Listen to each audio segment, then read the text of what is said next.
Good morning, I'm Jonna McCarthy. I'm the Director of Corporate Governance at the Office of Comptroller Thomas P. DiNapoli, and he's the trustee of the $192 billion Common Retirement Fund, which provides benefits for New York State workers in retirement. Today I have the opportunity to introduce Mike Gregoire, CEO of CA Technologies. I'm particularly gratified to introduce him today because not only are we a share owner in the company, but CA Technologies is a New York-based company.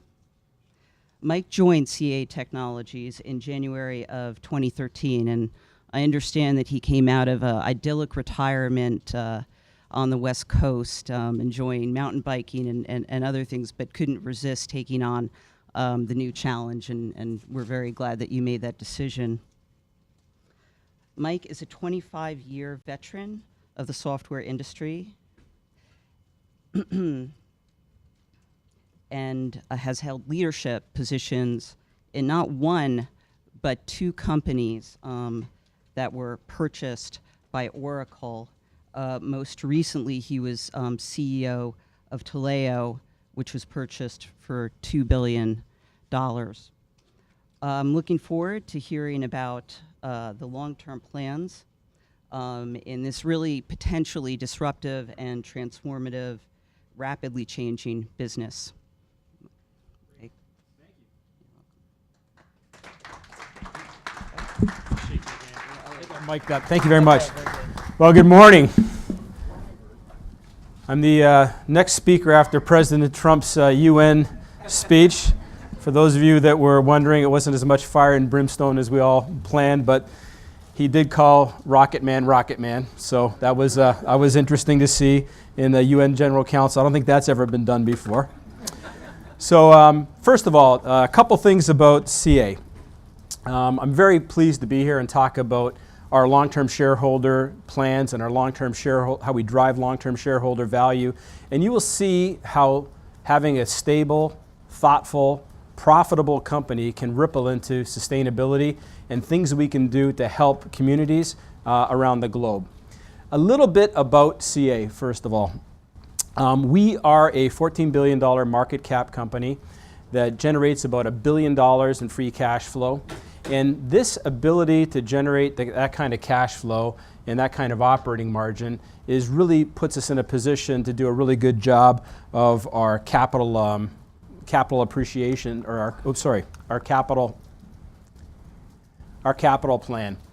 First of all, at the the first of our three pillars is the dividend.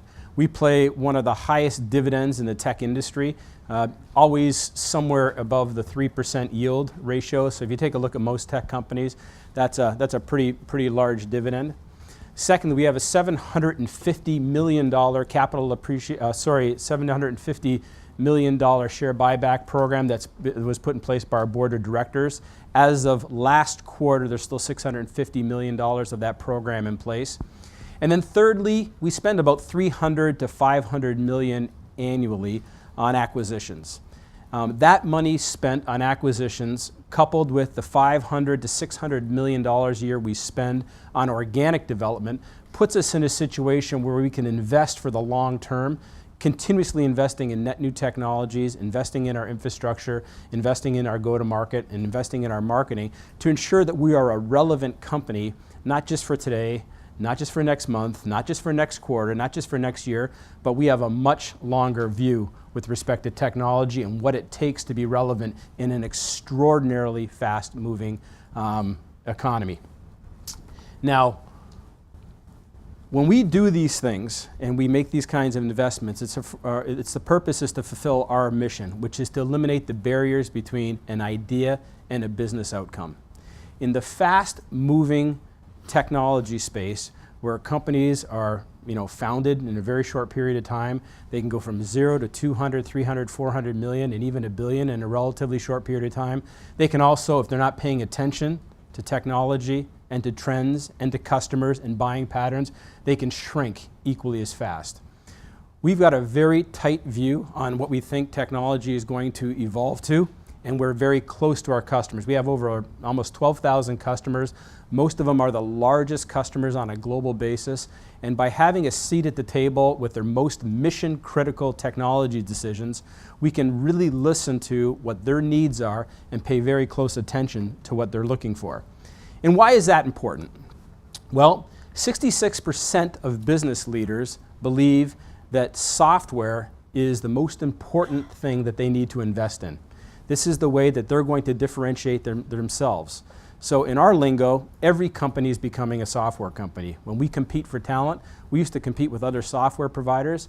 Now we compete with some of our customers for the same talent. The notion of being able to build software and for that to differentiate your relationship with your customers is becoming more and more important. And when we think about the quality of software and the process of building that software, whether it be on mobile, mainframe, or anything in between, whether it be a public cloud or private cloud, we are the company that drives that together by helping them build the applications with Agile, getting into a little bit of a geeky thing of how do you get an idea truly into production. That's the merging of development and operations. We're definitely the pioneer with respect to merging those two things. And as you've all picked up the newspaper in your own companies and some of the companies you invest in and some of your funds, security is a really, really big deal. We're one of the biggest security providers, especially for large-scale enterprises. Now, when we think about all of these things, we try to put it into a package of making it repeatable. Now, this isn't to make it into a commodity. This is to make it go faster.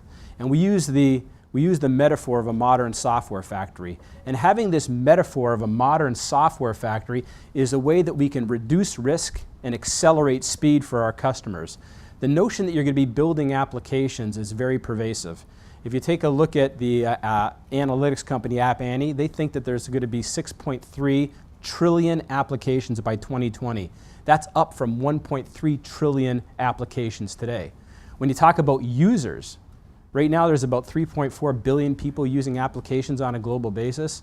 By 2020, they think that's going to be 6.3 billion users. So when you really think about the application economy, it is absolutely honest right now. And to the extent that you can help customers get these applications, from the idea of the smart man or woman in your company into production, that's a very difficult process. We're trying to de-risk that process and make it as quick as possible so you can be on the right platforms with the right security and, once again, touching your customers as quickly as possible. Now, why is this, once again, so important? When you take a look at disruption, this is a survey that was done that just takes a look at 15 industries, interviewed 2,000 CEOs. It comes from the Russell Reynolds Index. And you can see, this is just 1 year. How much is software going to disrupt you in 1 year? Right now, 4 out of 10 companies within the next 5 years will be completely disintermediated by digital disruption. When you think about the business effects, the social effects, the economic effects of that level of disruption, if you're not investing in that and understanding how it works, you're going to be one of the 4, you're going to be the 4 out of the 10 that does get disrupted.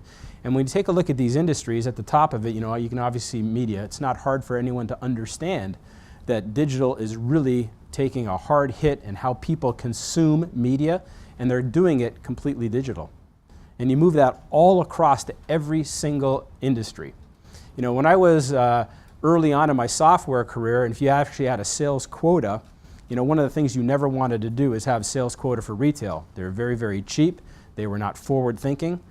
Nowadays, when you take a look at retail, it's hard to believe next to financial services, they're the most prolific users of digital technology.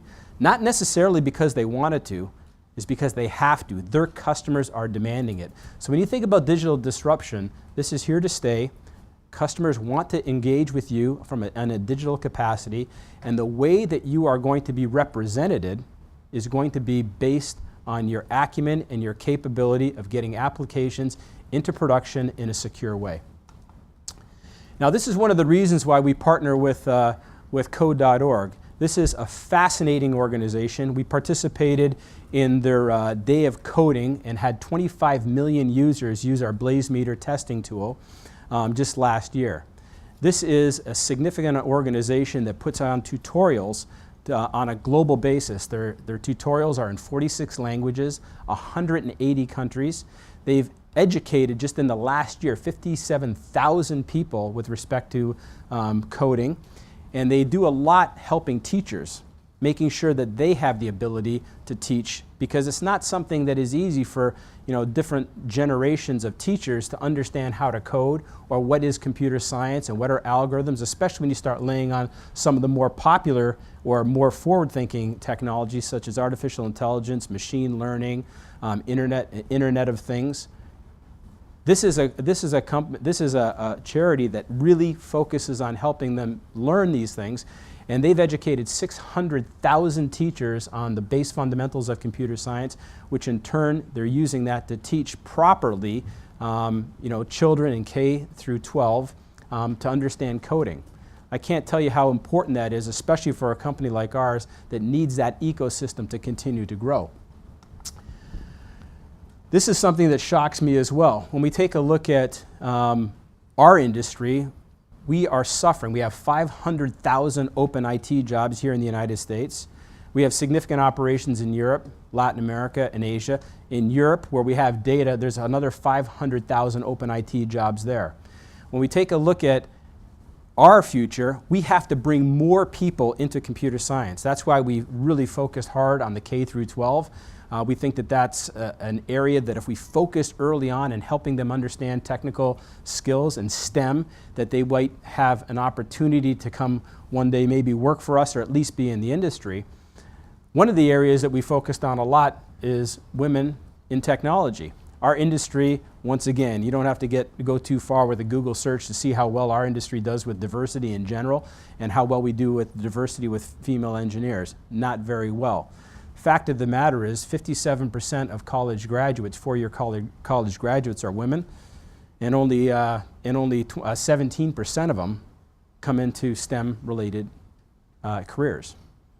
When you take a look at the total population of all of us software companies and the companies that are building software inside of non-software companies, 50% of the population that works is women, and only 24% are in technology. So in order for us to survive, there's no way that we will be successful if we keep tapping the exact same pool with the exact same methods. We have to make sure we get more people into our industry and into STEM, and that's not something that's easy to do. We rely on a lot of organizations to help us. One of the ones that we're very enthused with is one that we've partnered with the Boys and Girls Club called Tech Girls Rock. I can't tell you how exciting it is to be with these young ladies and participate in their education. We've trained 2,000 young ladies in K through 12 since we started this program in 2006. This is one of our flagship programs where we are a true partnership with them. We had 1,700 CA employees that participate and volunteer to help teach these young girls how to use robotics, how to code. And when they get that kind of experience, especially if we can get female engineers to teach the course, when they respond back to us, they say that I think I would like to have a career in STEM, and more importantly, they'd like to have a career in computer science. They really don't understand what it is that a person that works at a technology organization does until they can actually talk to somebody that does it all day, every day. There's this misconception that if you go work for a company like ours, you're sitting in a room by yourself, eating pizza and Jolt Cola. When you take a look at the diversity of things you do in a software company and how software has changed with the concept of agile, which is a methodology in how you build software, it's not about the lone wolf anymore. It's about your ability to collaborate. It's about your ability to work with others. And when we have an opportunity to show them that and they get to meet people firsthand, we feel we start tapping into something that I don't think we would otherwise be able to tap into.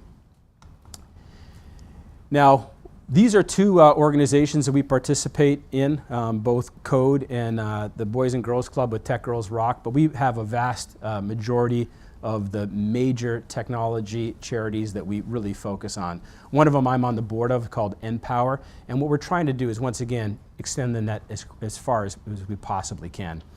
Some of this is for K through 12, but we're also tapping into veterans. We're tapping into disenfranchised,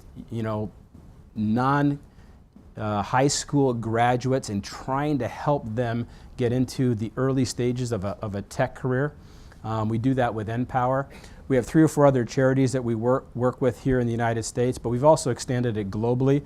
We work in Australia with one charity, the Pratham Foundation in India, and we've also expanded to a number of different charities in Europe, all with the central theme of getting people to understand that STEM is a way to prosperity, STEM is a way to have an enriched life, STEM is a way to have an interesting career, and STEM is a way to collaborate with like-minded people.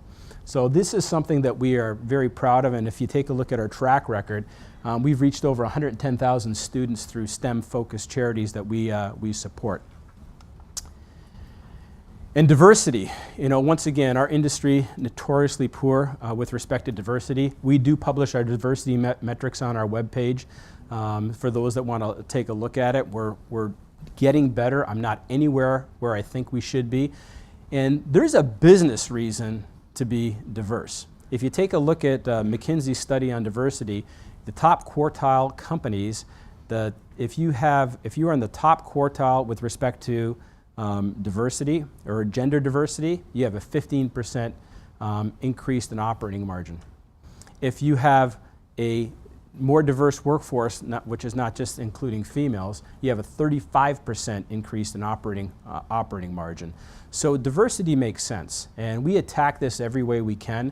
When we're hiring, our policy is you have to have a diverse slate of candidates. Now, we're going to hire the best possible person, but ensuring that a diverse candidate is in the mix gives the interviewing team, a better view of different skill sets, different attitudes, and what they can uniquely bring to the table, especially as you're doing agile development, where design skills, collaboration skills become much more important than just pure technical skills. We also, let me back up one. We also participated in a program called the Green Button Alliance, and the whole notion of this is making sure that companies were providing the information of energy use to their customers.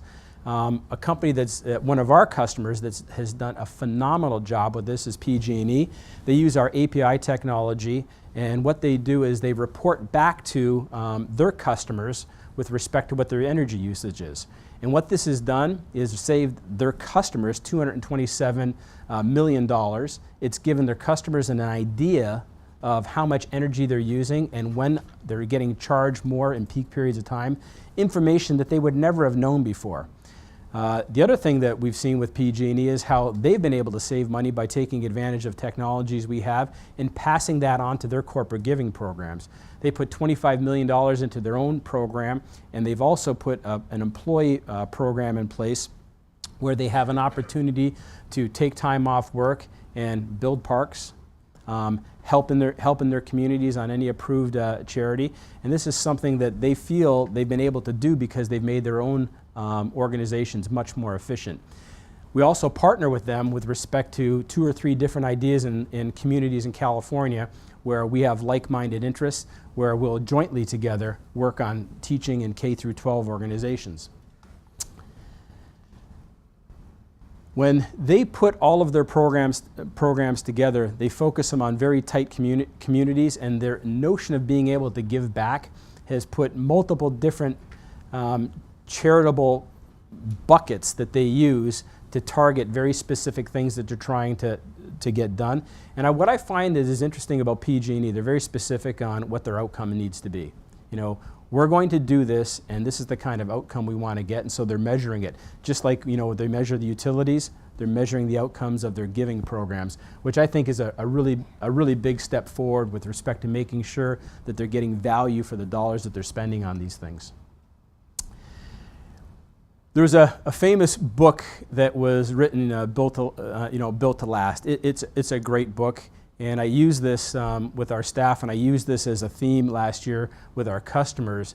When I was taking a look, unfortunately, at the Built to Last companies, there's a whole bunch of them that are no longer in business. And the concepts with respect to Built to Last are great, but The thing that I feel was missing is a more important concept, built to change. And when you're in our industry, when you get too locked into any particular idea or any particular technology, and you're not willing to cannibalize your own revenue stream, when you're not willing to change your hiring process, change your demographic outlook, I think you will be one of those companies that is no longer around.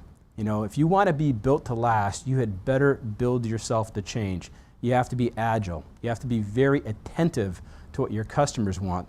And when you think of our company, customer experience is at the forefront of everything we do. We're reaching down into all of our customers. There's not a single piece of R&D that gets done that does not have a customer participating in the Scrum, which is the group that actually builds the software. We are violently against the committed bet. We're not so arrogant that we're going to think of the great idea and this is field of dreams, build it and they will come. Usually you build it and they don't come, and you've wasted millions and millions of dollars. You've frustrated hundreds and hundreds of engineers. You've got a disassociation between you and your employees. Employees that come to work want to do something productive. They want to feel good about themselves. When they're engaging with a customer and that customer is part of the development team and you're getting that customer validation quickly, the probability that whatever you're building is going to be used in production and will be used by multiple customers is much, much higher. So paying very, very close attention to customers, I think is one of the forefronts of making sure that you're building a company to last. And if you're building a company to last, you're going to be able to participate in communities, participate in sustainability, and focus on the programs of the future. Now, one of the things that is also interesting about a tech company, most people would not associate a tech company with paying attention to greenhouse gas emissions. Make no mistake about it. Computers use a lot of energy, and when they're using a lot of energy, they dissipate a lot of heat. When you dissipate a lot of heat, you've got to keep it cool. We are huge users of electricity. So we jumped onto the greenhouse gas emissions program in 2006, and we had a commitment to reduce our greenhouse gas emissions by this year by 30%. We've done 37%. We've just signed up for 2016. We're going to take it down another 40% over the next measurement period. We've been rewarded by this and measured by this. We're in the Dow Jones index with respect to clean energy companies, and we get recognized across the board for our focus on trying to reduce the amount of compute power. Now, the place where I don't think we get as much credit is we do that not just for ourselves, but we do this for our customers.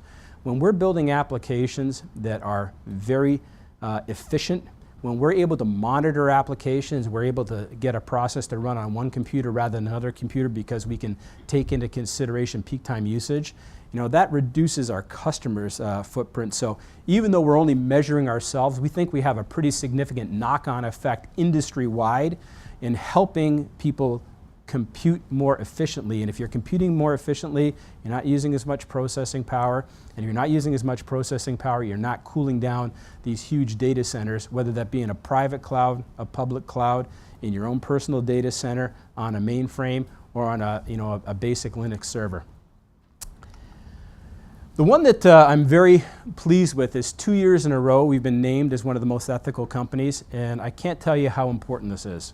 When we're selling software, you're going to get evaluated whether you're a good person to do business with, whether you understand that consciously or unconsciously. When people buy from us, the switching costs are very high. They're making a big commitment to CA. And in order for them to make that commitment, they want to understand who they're doing business with. And it's not about buying from Mike or the person that they're buying from. They want to understand that the whole company thinks about doing the right thing. And when we think about that, we measure it, we focus it. Our DNA, there's 10 principles to what we call our DNA, and it's very much focused on doing the right thing. When I'm talking to the staff about this, and they always ask why I bring it up at almost every town hall, and I do that for two reasons. One, it's just the right thing to do. Secondly, it's the only way for a company like ours to stay in business. I cannot build the rules fast enough and sitting in an office on 53rd and Madison and monitor it. I need to know two things for sure. Number one, you know what to do. Your functional capability to do your job, you've got that. Number two, I need to know that you're going to do the right thing. When you have those two things, you move faster than all of your competition. So if we can make sure that we hire the best and brightest and diverse teams, and they absolutely know what it is they need to do, informed by their customers, and when they have to make a decision, when nobody else is there and they have to make that decision quick, they've got the ethical and moral fortitude to make the right decision. And this has become a very big part of our corporate culture, and that's why you see so many CA employees, I think, participate in the charitable programs we put in place. You know, we have a matching program. We'll match up to $10,000 of any charity that you feel passionate about. And we did $1.7 million worth of matching last year. When I take a look at our employee population, we have more than 25% of our employees donating their hours on an annual basis each and every year to the programs that they think are important. We give them up to 4 days off to be able to do that. And I think that all of this fits into the culture of the company and makes us a lot stronger and makes us extraordinarily innovative and competitive in a highly competitive industry. So when you take a look at CA, you're going to look at an enterprise software company. I definitely feel that we are much more than just an enterprise software company, and we're informed by the things we believe in, and we're informed by the customers that we support. Thank you. I'm happy to take any questions that you have. I have one question from the app. Is related to that book. What did you say? Built to not last? No. Built to last. Built to last. Oh, I got that wrong. So, what keeps you up at night? Is it the threat of an activist investor? Is it lack of talent, human capital that is educated enough? You mentioned Snell. And what in your job gets you most excited? So best and worst. I'll unpack that, and they're pretty easy. The thing that I worry most about is, do I have the right team? Am I leading that right team in the way that's going to drive long-term shareholder value? What gets me most excited is when I see a team that builds something completely organic and it gets resonance in the marketplace. If you're ever part of one of those teams or you're associated with one of those teams, I got to tell you, in our business, that's the most exhilarating feeling you can possibly have.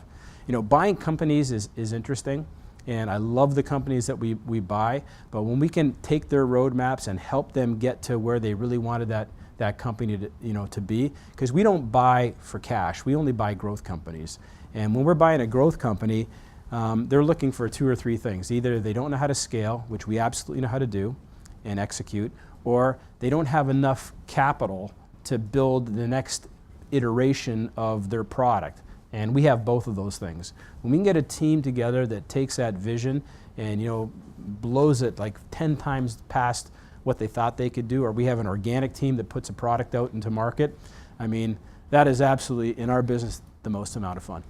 Excellent. Any questions? Mike Wallace, I saw you first. Okay. Hi, thank you. Great presentation. Mike Wallace from Brown Flynn. Your entire business is built around human capital. You've got a lot of investors here in front of you today. And when you do a merger or acquisition, you're looking at these targets and you're looking at human capital. So what 3 things do you look at when you're looking at the human capital within a company you're targeting? Sure. Let me take it back, and it's a broader question. First of all, we don't get sold companies, we buy companies. And there's a big difference between the two. We have a strategy, and we won't go a standard deviation outside of that strategy. So it means we know what we're about, we know what our customers want, and there's bankers running through my office all the time telling me they need to sell me this, they need to sell me that. We've never bought one of those. We pick the companies we want, start a relationship with them, and help them understand that with their boards and the CEO, we only do it in a friendly way, and talk about how their team and their technology and their IP and their future ideas can be more well represented in a company like ours. So the first thing is the strategy. The second thing is the cultural fit. We're not trying to be everything to everybody. When we put together our corporate DNA, that was one of the things that we really focused on. You go to half of the companies that you invest in, go grab their mission and vision statements, they're all the same. You can't tell the difference between the two. Ours is different. And when we're recruiting, we're very explicit about what it is we are and who we are. And this might not be the best place for you, but it's a best place for what we're trying to get done. And we're very upfront with the companies that we buy that this is what we're about. We're a large cap, mission critical, publicly traded company. And there's a sense of responsibilities that come along with that. There's a sense of expectations that come along with that. And you know, one of the things I find that many of these small companies don't get, they over pivot on creativity and they don't pay enough attention to execution. And in the process of doing that, they come into a company like ours that's dealing with the biggest companies in the world at scale. That's an impedance mismatch, because great creativity with weak execution gets you into all kinds of trouble in our business. You know, you have to remember, about 30% of our revenue is in security.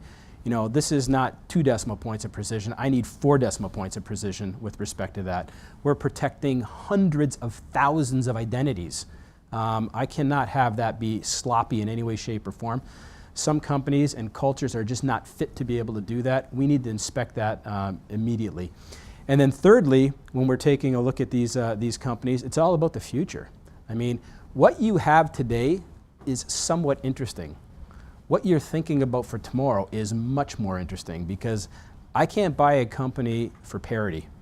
I need to buy a company for differentiation. So that's kind of how we look at acquisitions. We're very disciplined. When we do buy a company, now we take a senior executive, usually a senior vice president, and they have to move in with the acquisition. And their whole purpose is to do no harm. You got a big company like ours taking over a small company. It's very easy to take that culture and all the things you liked about it and have it become vanilla. That's not what we want. We want something that's going to be additive, and we want to protect that. So we take a little bit longer in our integrations with most of our companies, probably up to a year, and we find that works out well, where they really get to know us, we get to know them, and we absolutely maximize value. Next question. Great speech, Mark McDivitt, State Street. Quick question: if you could elaborate a bit on how you are measuring and reducing your carbon footprint, that'd be great. Yeah, there's a whole team that goes ahead and does that. Part of it's really simple. We take a look at the total number of kilojoules used in a given year and compare that to, you want to take that down each and every year, and that kicks off a particular carbon footprint. There's other things that go into that I'm not super in touch with. I see Erica here. She knows it like the back of her hand. If you wanted more information on that, we'd be happy to get it to you. Next question. Seen your hand up 4 times. Gentleman here. Yes. Stephen Davis at the Harvard Law School. Thank you for your remarks.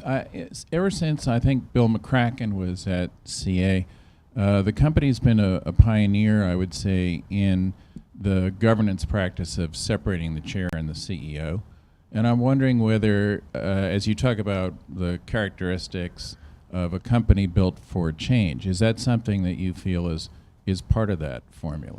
I don't really have a strong opinion of it. I've been both. I've been chairman and CEO, public traded company. I'm not the chairman of CA. I work great with a very experienced chairman. I don't have strong opinions of it one way or the other. I think that it's up to the board to make that decision. I can work in either environment. I've seen companies with chairman and CEO that do fantastic, JP Morgan being one of them. I've seen some less fantastic. So I think it really depends on who the lead independent director is and the makeup of the board and the mission of the company. We have time for one more question. It's got to be one more question. I saw a lot of hands. Anyone that hasn't asked a question before? No? Okay. Yeah, I've already asked one. Did you find somebody else? Did you find somebody else? Hi, Judy Samuelson. Great to see you again. Yes, met you on We were at the Aspen on the Institute. mountain, yes. The Aspen Institute this year. Same question for you as for Tom Wilson from Allstate. Kind of, what's the story in terms of investing in your own employees? Great work you're doing to build the kind of STEM interest to the high school level and beyond.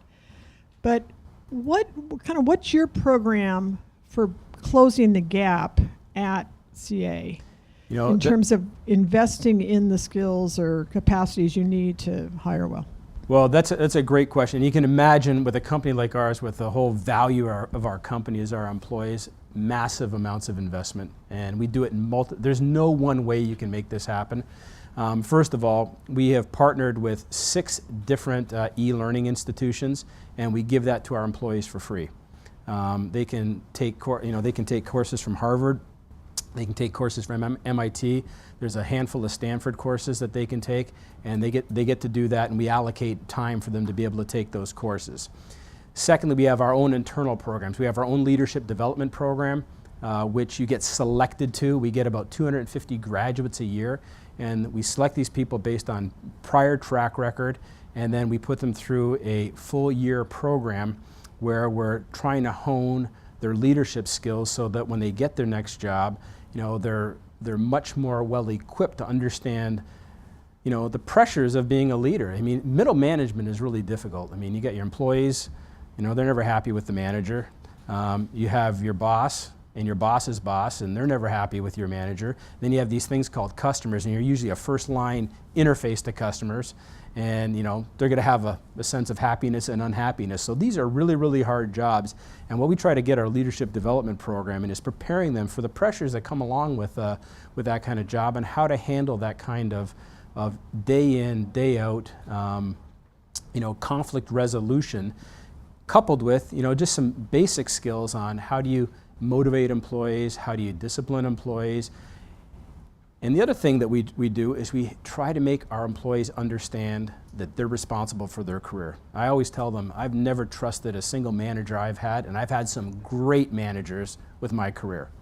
The actual skill set, entry level, we've got jobs, we can't find the right people. What's happening to actually onboard people who don't quite have the skills you need to actually.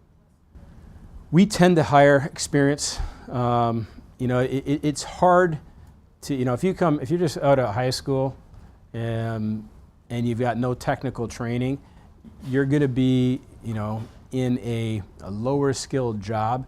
And if you get into the company that way, we'll help you get, you know, maybe an associate's degree or a bachelor's degree.